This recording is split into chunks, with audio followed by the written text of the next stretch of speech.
ચાલુ વર્ષે ચોમાસું કેવું રહેશે તે જાણવા માટે જેતપુર તાલુકાના આરબ ટીમ્બડી ગામે છેલ્લા 150 વર્ષથી રામનવમીના દિવસે રામબાણના નામે એક કાર્યક્રમ યોજવામાં આવે છે, જેમાં મામા ભાણેજને લાકડાઓની બે સોટી લાલ અને કાળા કલરની હાથમાં રખાવી સામસામે ઊભા રાખવામાં આવે છે અને મામા ભાણેજના હાથમાં રહેલ બંને સોટીઓ વચ્ચે એક ત્રીજી સોટી બાજોટ પર માટીમાં ખૂંચાડી અને વચ્ચે ઊભી રાખવામાં આવે છે।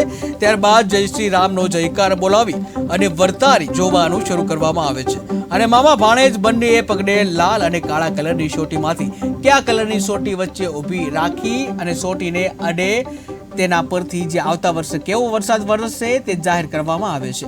તો આ દરમિયાન મામા ભાણેજ બંને પર પાણી રેડવામાં આવે છે અને આ વખતે વર્તારો જોવામાં લાલ સોટી 3 વાર વચ્ચે ઊભી રાખેલ સોટીને અડી જતા આવતા વર્ષે 16 આની વરસાદ વરસશે તેવું જાહેર કરવામાં આવ્યું હતું।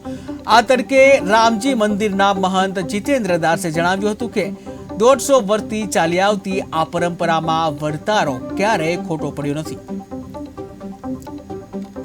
આજે 125 થી 150 વર્ષ પહેલા કોઈ ખાખી સાધુ અમારા ગામમાં આવેલા।